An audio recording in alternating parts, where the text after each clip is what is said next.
Abusuafo me mama Akwaba e de ba dwumadi so. Dwumadi ye friend way back. Ye ne celebrities atwetwe nkomo.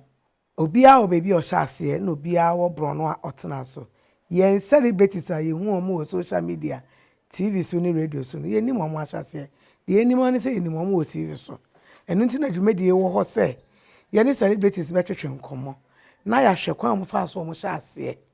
Eni baby a mpempeso anyame de omo aba abedu. Na said me ye ne da no. Enne me celebrate wo me nchen wa. Kese me hwe no. Na me ye kete. Minimu da se baba beto no enne. Menya ho akonya me ne no ebetena akonya so.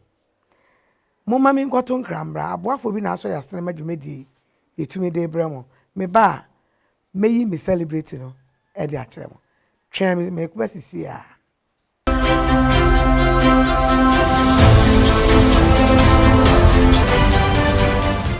Ebusuafo me say mama Akwaba biom. Sa afa na waso u TV a. Dwumedi ye friend way back. Ye ne celebrities etwetwe nkomo. Ye ne apabenefo etwetwe nkomo. Na me hye mo bosa me Akwaba me ba meyi me pabene ni no de akere mo. Me so me hye bo a me de so. Ye no nti enipa meyi ni di akere mo no. Chese me hye ne beye 90s Zinabu no di mu akotere. Ye ba DIABOLO nso na wo ye owo ye no nso wodi mu akotere pa. Me pese ono abebo ni di me de me nim se ye friend Bob me nim di aka ho enti me kono so na makobisa ne di me chi me ye nkono so anka ma Akwaba ya ena di we di ye friend way back me wa che papa shaho me ba cho mami wudi ankasa me din no Mfante me din aye Bob Smith Jr. Robert ni ani tie mo ye Bob nti Bob Smith Jr. Enti Bob Smith na ye wudi ankasa me papa din a ode to me na ye Bob no minim say ko concert mu a Bob actor and your friend Bob we dey ehun say Robert bia ni short no Bob nti me din ye Robert ba ni tie mo no obeka Robert no ka Bob anu aka wi ti din na ye Bob offer program ye ne celebrities need di nkomo ye nya so for ye betumi to nkrofo fo e wo popularity so nti ye fa akwanya we ne ye de akasa a kire nkrofo na bebre hwe ye nhia ye enu nti na ya na ye pese ye ne stars to nkomo na omo kire ye omo ahyase nti me pe wasase wo ye young be ye 16 to 20 years mu be bia wo hyase wo no ka ba ma me hu kakra me da se me bo ma ba so nso mo ya de program no me hwe nkrofo hwe so approach pa nti me ba so no me so me de se me de me ho ebom ni tie mu no media me hyase no ma bre se me kasa me kansem na ko deeper me su ansa na so refi set yes kani na be so su na me wi me ka kakra se ne be ya o ma mo nkwala na kire mafo na o mo ba no o mbetimi ahwe de sua bi ehu se ono feel so owo funa mu obre no ne ba na ya de bia mpanyifo ka se ensuo hye den a ebedwo na ensuo hye so adwo a den a isekra o mu antimi sa hye bio nti life no ups and downs and ma media mia miso no ye wo mi a mani ebie ya mani efre no na me obo ase mo miso ano mo miso ase o nim honorable kwakwa de kwaten obo ase west obo ase west MPP nanko deputy minister of finance last time no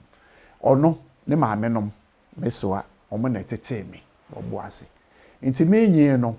be 4-5 years na me kaidi nyina me di me ko obo ase George Padmore Primary Memorial School me di nyi ya du stage bi no na me papa epsan be fa me fi bo ase de me ba akra nti me ba em betina me stepmother nchen me stepmother nchen so no menyi no sabio stepmother de biye ebiso nye ba me de me ka se ne de wo be fam bi obi a pai wa pampa mu a o se o komoden enti sa pampa mu pana efi me kola abrem no me ka se me kan obi be dwin se bi a me stepmother no ma boni dimboni da bi ne o ya me ni nyina no emmo aboa me ne ba se ne be ya akwa obi a o youth onyi no obetimi ahwe mu afa bi efi mu no hwe at a point bi a me hu se daachi me yesini no me stepmother asem we me tai ka pa osma me se me nkoto gari emra sa me ne etikaneshi kaneshi for your area ho eno si o beji kokoto gari ye fie nso ye nkwala ne ye dɔɔso nti me fie de ye ya wo gari chance bi ma hwe ni fie kura gari wo ho na me say gari wo no se dabi dan ye me nda no pa na me ma me si yo nti me ko na me say one me sika no se dabi sika no me de betwa loto na se me di loto no a me to atade ama na me ntare dada ne broni wawu ana broni wawu mpo de say papa be atare dada bi a wa ofo say bi na me hyehyɛ nti nyame ya adom ye beto atare ama eja won so ma me o fie na wasoma wo na me fa chance na me say na daddy ba no ohun se o se obo amejo na papa nso ebenkuma ne bufu no ka so ohwe wa hwe ye gye so obi amejo wa gye so na sam fante iron discipline no sa na papa de tete ye enti eja me fa chance me kuta ska me koye ampa time me papa ebe mane afi junction na oba be wura fie ho no papa nso no use sports car bi no sports car bi nti eba out noise out sound no nti me kɔ na me hia car no junction ho na me petu ehwehwe gata no se bisika ira me hwehwe junction me hwehwe na papa ya no chio ogina e de asem na me se me kɔtɔ gari me sika ira no se gari na me se ma se me kɔnkɔtɔ gari na me kɔtɔ gari sika na ira na on kan chance wa ma uska asem be na okay obi o ye fie wura o ma obi di na wasoma ase kokoye o mo sabe ya nhyɛ da mpɛ wasem dada na ne asoma ase kokoye stunts kakra wo we mu na ye ya obeka sa wonye so wo ya kwala ase bia wadwen no me ken na mo be 9 years nti no se kɔsɛ sika na se de o se da bi me mpatu nya se sika na yira me papa e ba na papa no hu se sika na yira sika no o de kwa akotwa loto o de sika no sa me na loto no Saturday 12 midday na yewie so when twa bi samre na fi samre na nye na every day loto wo ha utwa no a na de say samre na Saturdays enti na bo 5 ano ma bobɔ numbers enti wadi a wahu sa asem na me ayesi no kra hwe me sinizi na bukura sorry Lucifer kra ewom na me de hwehwe kwan no wa na papa gina na o se hwe sika no efa he na ohu ya ohu se sika na ira akola de o di trap anyin behu na me se na me fi ha na bebe duru ha na so me su no ne ade no so papa hwe me a o se oje di se sika bia ira but obisa me mu na ohu se me boa ewura de da no ya hweme ma me kra asu yi se why dey na so we dey tro am dey tro because no buy no say na adai na no say me suma no so nkonko sika sa na ade ma no bo sika bi na makoyire sika the weekend sika na Saturday enti ya hwem ya na papa bi wo ye opposite a friend Mr Olympio no hwe the way a hwe no koso na na o rush by ho no bebe gye me machia pai me koda papa ni fie ma ade achi ina chopa menyi yi mu amre bi na papa ti ase na ye di nkomo na me say wonim say sa adai no ye no se mi ami hunu ba se na me ka na ina me say sa me no jane no wajai no na ware no gukura dada do my divorce kura ensem no doso nti a kire loto no kura ma me no wani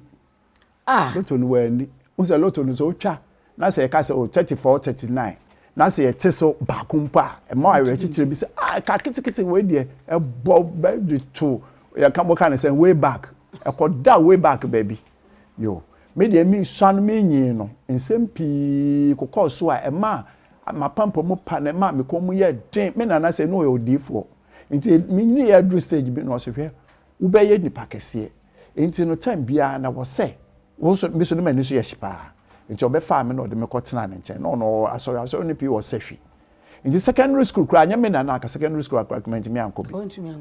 ono so no ye oma ma no mo wo champion time mo wo ni ade no hwe mo wo no me nti me nya scholarship wo secondary school eno emeda me kwala abremu bio me yin no me di be 13 14 no na me papa sa me ni me maame fi BA wanchi nti obe fa me na oye so ase me sua me yin na wo se me hu me maame na so so dae na maame no so no bom pa ye say me be sa bia ko fa me na me 1 year nti no maame no o ma ye mpa bom no be fa me no me de me koy eno bruwa ye de me ko BA Mr. Father no otie kurase tu dan ba ko na si ho obi a tete me akra manyin edru stage bi a mehwe those days we read the books we hwe cartoons ne ade wo nim niam bi wo suro niam bi sinimu horror ne ade na fe in the long run makotene kurase na se ye best school anopa ye twa 4 miles enye kilometers 4 miles anopa pa ne twa hesio won ma hesio wonima hasi wo antene kurase won sa wo ba ofi wonam ngura mu kwan a ekwan na fu nti wonam kwan no so a nsuo ahomachen bosuo no agugu kwan no so nyina nti wonam so a wo beduru na ho afọ twon nti school no beduru na ho afọ area ho villages na ye beduru a ye ko school ye pon anwumre be 4 no ni asan sikwan mu ne ye kọ ye kura ho nti wonye se won koduru akura no na wonru na de asatu ano papa no asanso no akọ koko ase akọ nsuo na odi bia bedware na okuta obodi a na menkani ne kontomre kakra na eja na odi abefie oba abehye na okọ school saa na me do komo for some years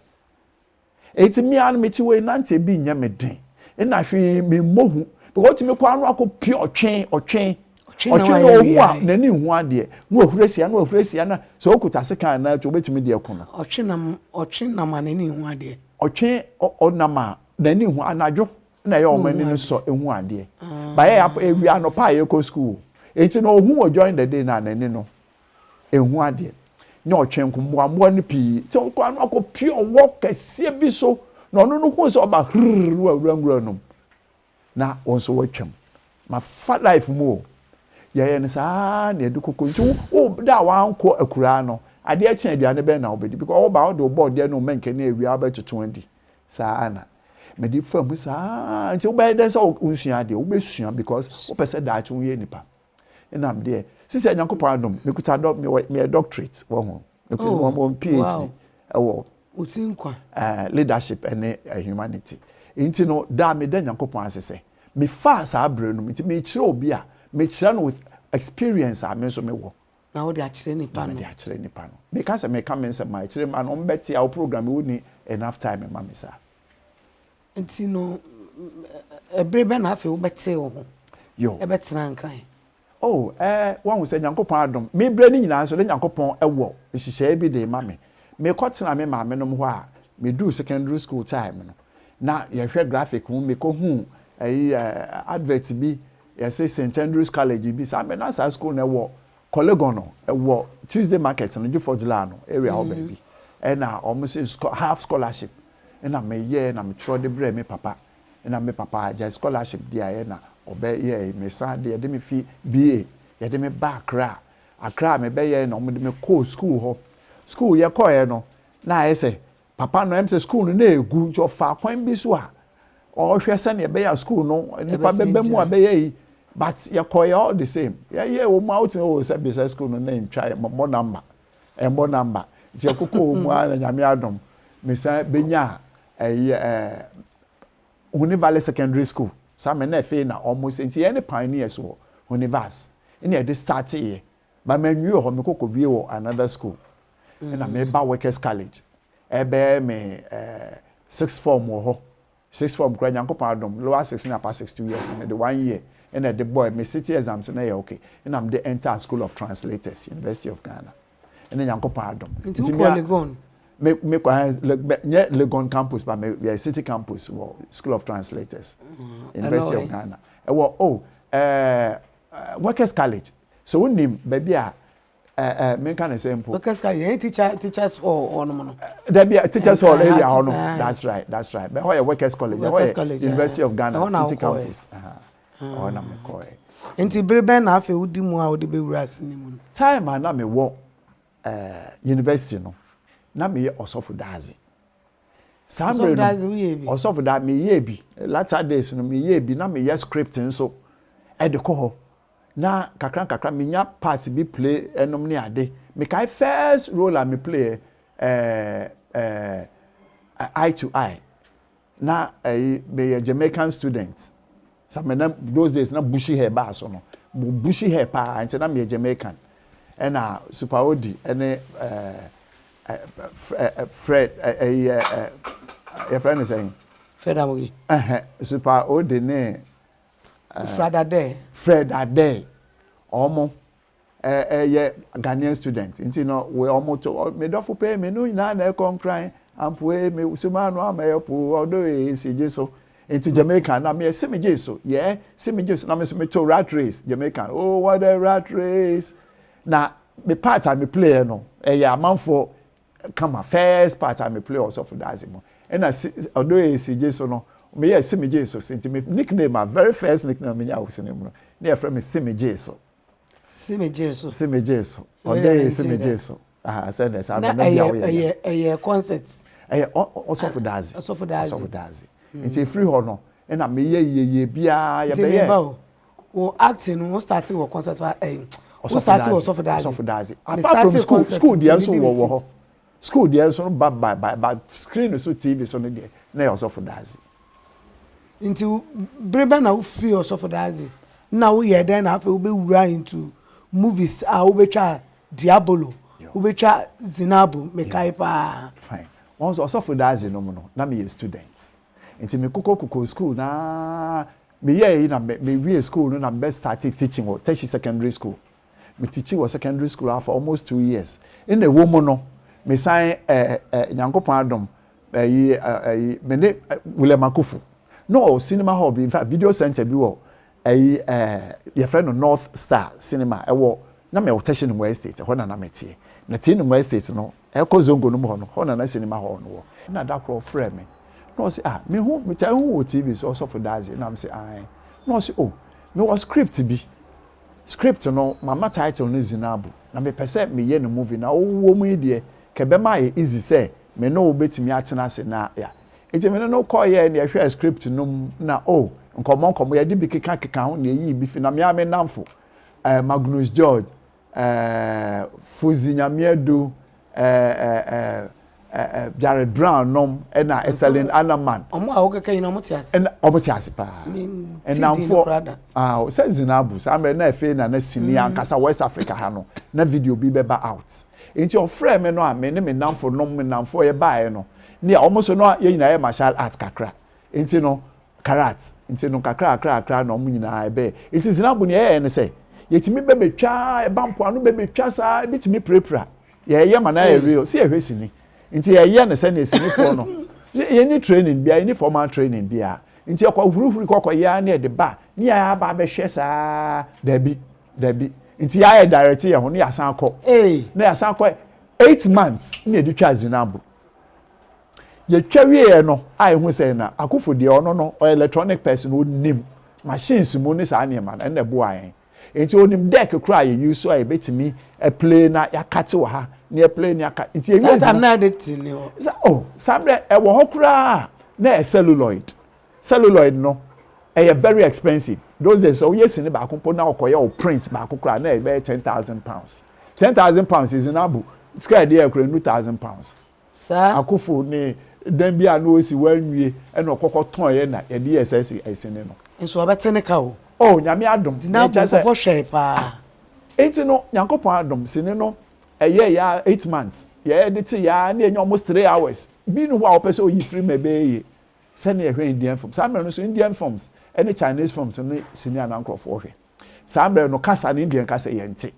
na on bebe tunwumi aja de betoto nso na Ghana fo hwe ye nti ase na ehwe it is Zinabu ba out no Ghana ni bia ni agi se Ghana fo ya yesini yeso ya ba ye diem ya bem ye diem enti so okọ ba bia ye yi American film and Chinese films nipa aye ho ma ye kwa se ho no ye 1 cedi ye 3 cedis na ko na ye ma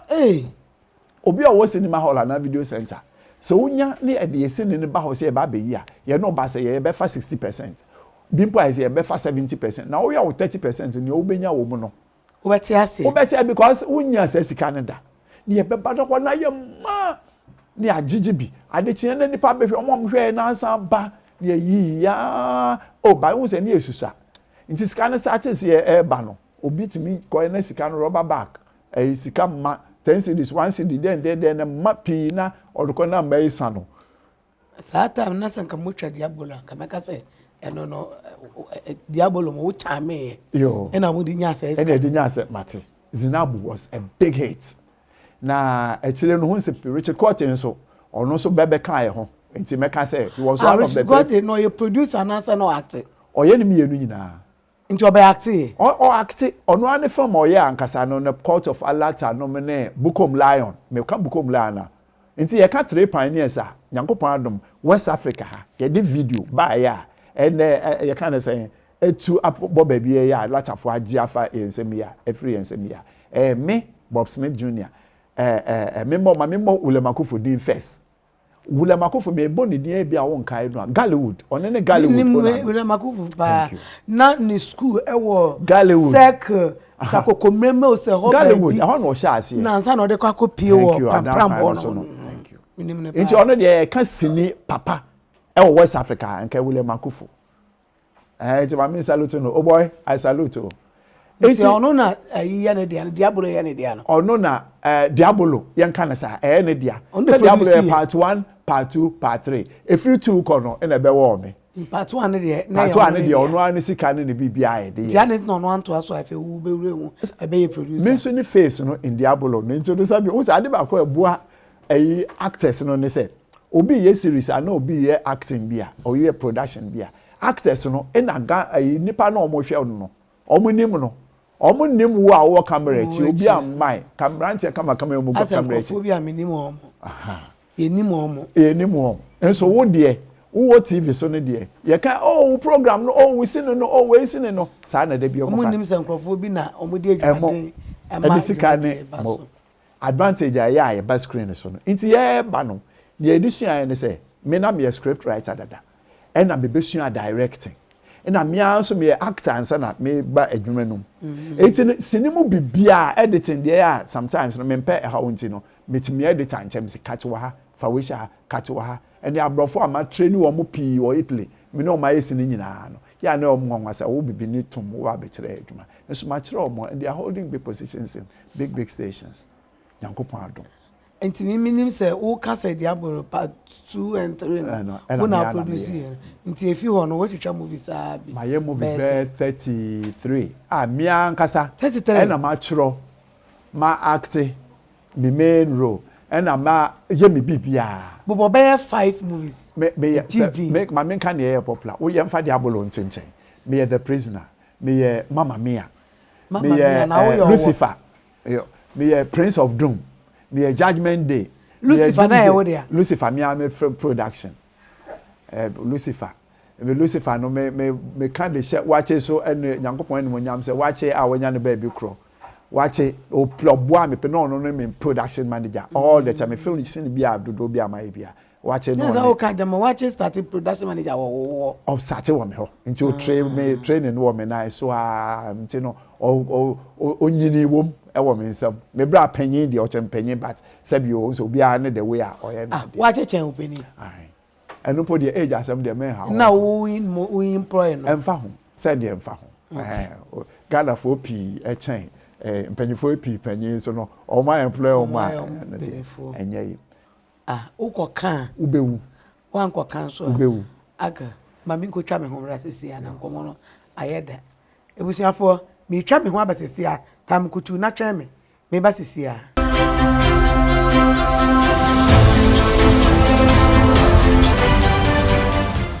ebusuafo masan ababiom sa afa no waso TV a wo hwe ya waka echi nso enka echi ofa to sumienu no eho na agro na ede no me kai mo sedwuma de ye ne celebrity se na twetwe nkomo papa a otimenim a me ne twetwe nkomo no ye friend Diabolo Bob Smith ono na me ne twetwe nkomo wo hwe se de a maye mitiri hwi a eye it's my time na aye mitiri hu ama me fefefe osiesi ayefro wedding engagement chese de apeso wo ye wo hu bia no obeye de ama o ma wankasa weni age bra Instagram bo Akyere Bruwaa GH na bra me DM na me de na ma be ma na wa frɛ no baby a wo bia obeba wo nan so no baby bia de ama affordable price efe wo hwɛ manim ya achisa image palace hwehwɛ no Instagram Facebook TikTok baby image palace ono so engagement wedding a year chese dia wo ye bia photo shoot obeye ofefefe wo frɛ na baby awo bia no beba or ye treka ho oboti osan ye wigs or ye bibia bi and na ama menim aye fefefe efe wo hwe baby ye di ye dwumadi nso a ye frɛ ha Inshiraba Kojo mansion e wo Klagon police station no enchen wa wo de woduru ha wo se me pe Inshiraba Kojo fie ye ka mansion a we ye frɛ the mansion enye fie twotwoboa bi o we a mansion mu mansion poolside ahoro ne wa enye baako edoso ankasa omo sign wo summer hat compound na feche se bibia is on point dwumadie bi a wodi bia no hwehwe omo chi kwan na bra na bedi dwumadie no ha no mbe ya ma affordable mesaka mo se ne ye twetwe enkomo anka me was surprised them out dwumadie ye friend way back se ka way back ase ne say Akyere tete and you were surprised at them. Surprise.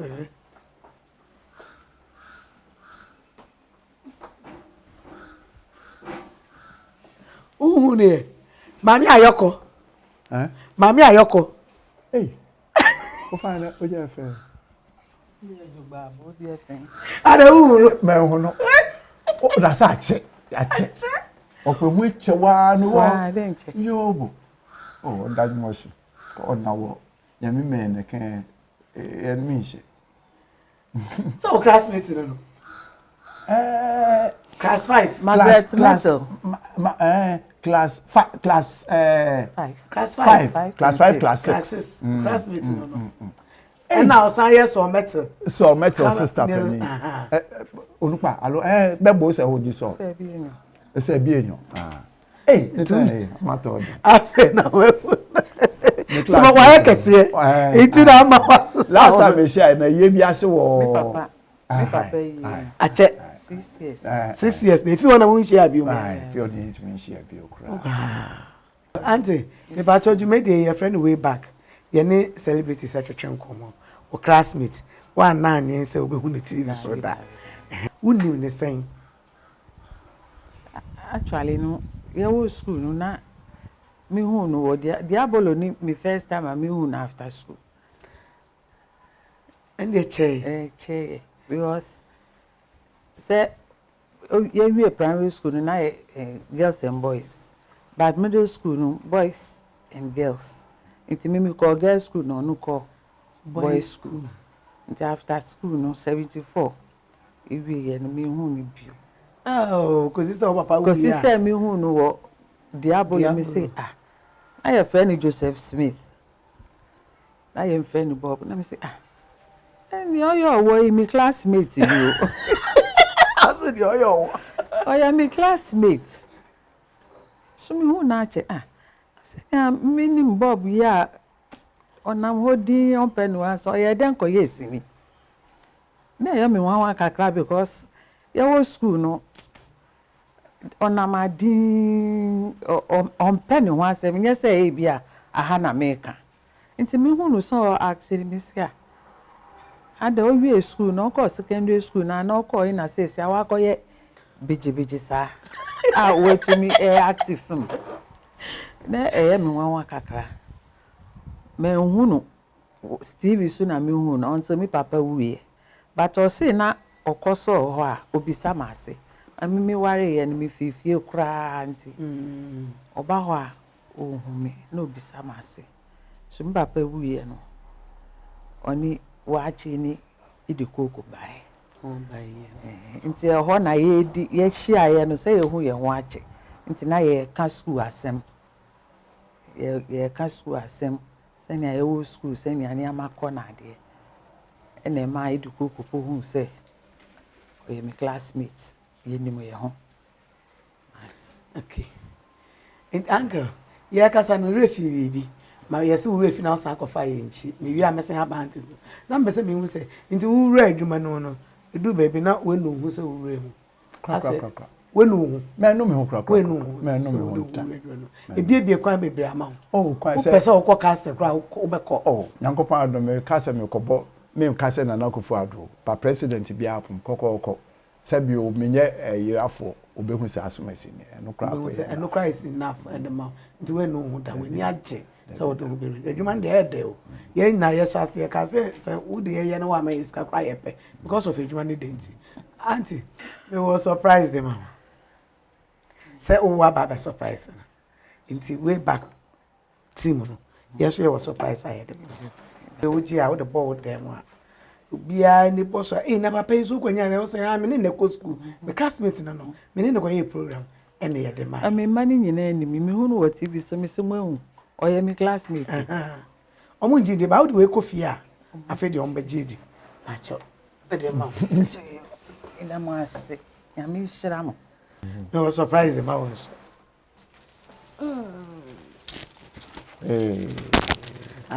thank you. So the ko about them. Ama me hwa efenne. Ai. Eno blind yam.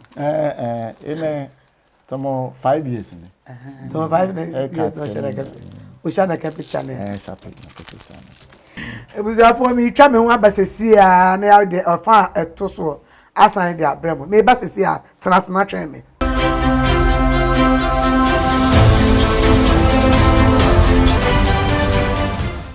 Ebusia for me sama mo akwa ababiom sa afa na wodi wo TV no ato ha de adwumade ye friend way back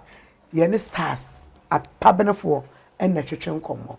en na nipa me ne twetwe nkomo no ye friend DIABOLO ni awo ye owo oni ni schoolmates ne classmates mbo ne classmates class 5 classes woni ne nete hase en na ye twetwe nkomo yi auntie me ba che me pese wo be ma efutuo kakra at magana fo kakra meka akire youth ne se asenia Ghana asitena na akono obi anhwe ne husuye emfa wo hu nkofore se ebia ye mi peska into we ma miska o se mi nko yese we ma miska o se mi nko yese mu ma me no ma bre e na omo di ahwe mo enti muso mu suso mo hu na chese omo sunya omo hu mu sunso omo hu na omo sunya mo hu faso mfa mo hu nkofore ni ama e di quick money beba yo kakra me wa me sumi de to fo wafa me ba chew me pe futu kakra yo me de tia me kan say sabia me say branche ne pi a omo hu ye TV so no omo enege obi benya anko te say yen